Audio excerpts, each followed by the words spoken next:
नमस्कार, आप देख रहे हैं कैपिटल टीवी बिहार और मैं हूं आपके साथ प्रियांशु मिश्रा।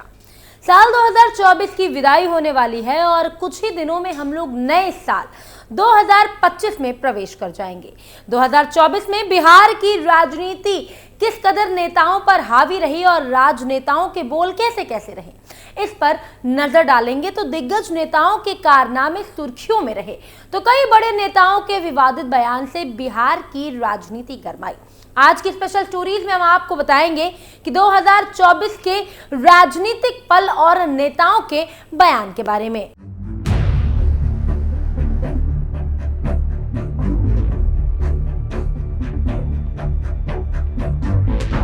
चर्चा में रहे और पक्ष और विपक्ष के राजनीतिक बयान। सबसे पहले बात मुख्यमंत्री नीतीश कुमार की करें तो इंडिया गठबंधन को एकजुट करने की मुहिम लेकर चलने वाले नीतीश कुमार अचानक 2024 के लोकसभा चुनाव के पहले फरवरी महीने में फिर से एनडीए के साथ हो गए।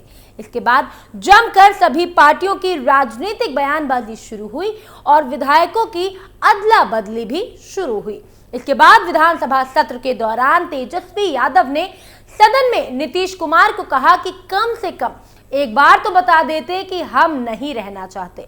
इस बार तो आपने कुछ कहा ही नहीं, बुलाकर बोल देना चाहिए था। आप बताइए, हम आपको कुछ कहे हैं क्या? कितना अच्छा हम लोग बातचीत करते थे, हर चीज करते थे। लेकिन अब चलिए ठीक है, अच्छे पल को तो हम जिंदगी भर याद करेंगे, संजो कर रखेंगे। हाल ही में 21 दिसंबर को नेता प्रतिपक्ष तेजस्वी यादव ने नीतीश कुमार पर तंज कसते हुए कहा कि मुख्यमंत्री अब थक गए हैं, वो कुछ नहीं बोलते हैं। विधानसभा के शीतकालीन सत्र में सीएम ने कुछ नहीं बोला। 2024 में नीतीश कुमार के कारनामे भी काफी चर्चा का विषय बने रहे और विपक्ष को बैठे बिठाए मुद्दा मिलता रहा। 3 नवंबर 2024 का चित्रगुप्त पूजा के मौके पर पहुंचे नीतीश कुमार ने पूर्व राज्यसभा सांसद आर.के. सिंह का पैर छुआ, जो सुर्खियां बन गई। उससे पहले लोकसभा चुनाव के वक्त सीएम ने प्रधानमंत्री नरेंद्र मोदी के पैर छुए थे, तो एक बार फिर सरकारी कार्यक्रम में इंजीनियर के लिए भी उन्होंने पैर छुए थे। सीएम के पैर छूने की चर्चा पर बिहार की राजनीति काफी गर्म रही और आरजेडी सुप्रीमो लालू प्रसाद यादव ने कह दिया कि उनकी आदत है।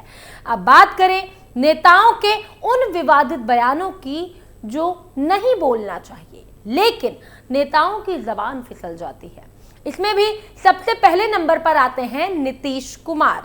बात करें नीतीश कुमार की तो लोकसभा चुनाव के दौरान 7 अप्रैल 2024 को उनकी जबान फिसल गई और उन्होंने नवादा में पीएम मोदी की रैली में गलती से कह दिया कि एनडीए 4000 से ज्यादा सीटें जीतेगी, जो लोकसभा की स्वीकृत संख्या से कहीं ज्यादा गुना है। ये बयान सोशल मीडिया पर जमकर वायरल हुआ तो विपक्षी दल के नेताओं ने भी खूब चुटकियां ली। नीतीश कुमार के बाद बात करें आरजेडी सुप्रीमो लालू प्रसाद यादव की तो उनके बयान से तो लोग स्तब्ध रह गए। 10 दिसंबर 2024 को लालू यादव से पटना में पत्रकारों ने नीतीश कुमार की यात्रा पर सवाल किया तो उन्होंने कहा, अच्छा है जा रहे हैं तो नैन से के जा रहे हैं। पत्रकारों ने फिर 2025 के विधानसभा चुनाव में एनडीए के जरिए 225 सीट जीतने के दावे पर पूछा तो इस पर लालू ने पहले बात दोहरा दी, पहले आंख सेकेंगे ना, अपना जा रहे हैं आंख सेकने। कुछ इस तरीके का बयान लालू प्रसाद यादव ने दिया था। विवादित बयान देने में अव्वल रहे बीजेपी के नेता। विवादित बयानों में बीजेपी के नेता तो अव्वल रहे। बीजेपी के प्रदेश अध्यक्ष दिलीप जायसवाल ने तो राजनीति को कोठे तक पहुंचा दिया। दरअसल जनसुराज के संस्थापक प्रशांत किशोर ने सितंबर महीने में बयान दिया कि हमारी सरकार आएगी तो सबसे पहले काम बिहार में शराबबंदी को खत्म करने का होगा। इसके बाद अक्टूबर में छपरा और सिवान में जहरीली शराब से मौत होने लगी। इस पर 18 अक्टूबर को दिलीप जायसवाल ने एक कार्यक्रम के दौरान भरे मंच से बगैर किसी का नाम लिए हुए कहा कि जो लोग शराब बेचकर राजस्व की बात करते हैं उनका नैतिक पतन हो गया है। ऐसे तो कोठे पर जाकर भी बहुत लोग कमाई करते हैं, तो क्या हम समाज के संस्कार को बिगाड़कर कमाई की बात सोचे? क्या हम आने वाले भविष्य की जिंदगी बर्बाद करके बिहार के विकास की बात सोचें? विवादित बयान में पूर्व प्रदेश अध्यक्ष और वर्तमान में उप मुख्यमंत्री सम्राट चौधरी भी कहीं पीछे नहीं रहे। उन्होंने तो पिता और पुत्री के रिश्ते पर ही हमला कर दिया। लोकसभा चुनाव के वक्त 22 मार्च 2024 को सम्राट चौधरी ने लालू प्रसाद यादव की लाडली बेटी रोहिणी आचार्य को आरजेडी से टिकट न देने पर हमला बोला था और लालू यादव टिकट बेचने में माहिर खिलाड़ी हैं ये भी बोला था। अब तो उन्होंने अपना बेटी को भी नहीं छोड़ा। लालू ने पहले अपनी बेटी से किडनी ली, तब जाकर उन्हें टिकट दिया। इस बयान के बाद बिहार की राजनीति में खूब खलबली मची थी। आरजेडी और कांग्रेस ने जमकर हमले किए थे और पिता पुत्री के रिश्ते का अपमान बताया था। वहीं विवादित बयानों के दौरान बिहार के दूसरे उप मुख्यमंत्री और बीजेपी नेता विजय कुमार सिन्हा भी पीछे नहीं रहे। कैसे पीछे रह सकते हैं? उन्होंने आरजेडी को रक्षक बना दिया था।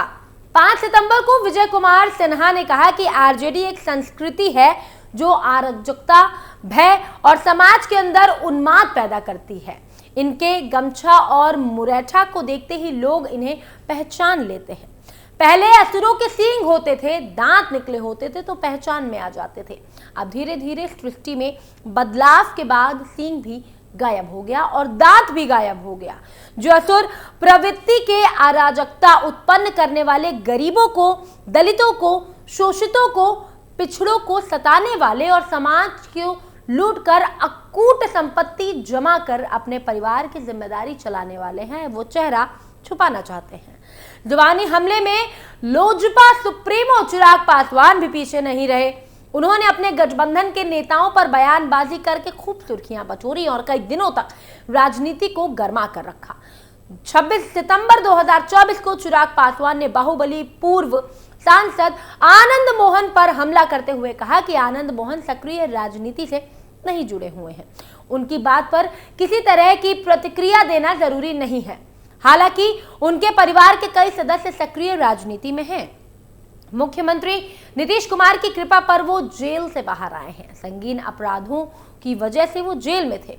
अब उसी दलित समाज के लोगों पर फिर से वो उंगली उठा रहे हैं। चिराग के इस बयान से जातीय राजनीति भी कुछ दिनों तक चलती रही।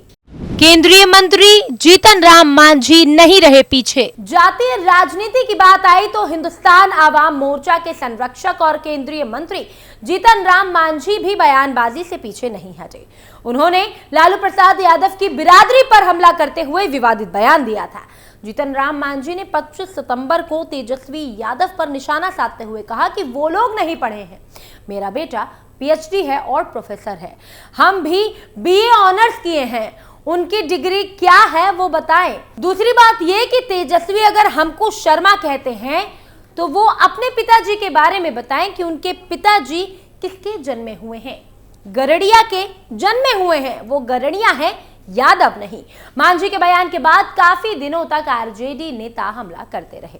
बहरहाल बिहार की राजनीति में बयानबाजी और सख्त हमले एक दूसरे पर होना आम बात है। अब 2025 का चुनाव भी आने वाला है। उस दौरान राजनीति का स्तर क्या होगा ये देखने वाली बात होगी। वैसे बिहार में जनता राजनीति को बहुत अच्छे तरीके से समझती है।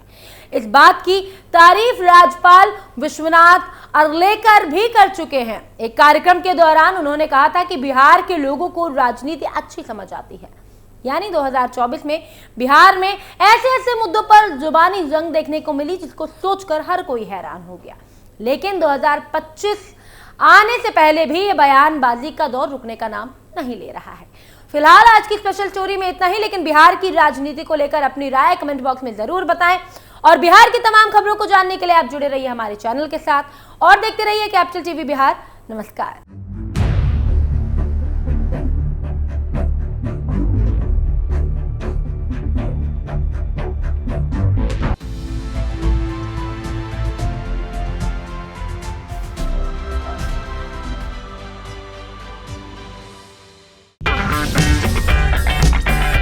अगर आपको हमारा वीडियो पसंद आया हो तो इसे लाइक करें, हमारे चैनल को सब्सक्राइब करें और हाँ, बेल आइकन दबाना ना भूलें ताकि आप तक हमारे वीडियो की नोटिफिकेशन पहुंचती रहे। आप अपना सुझाव हमें कमेंट बॉक्स में दे सकते हैं। हमारे साथ जुड़ने के लिए शुक्रिया।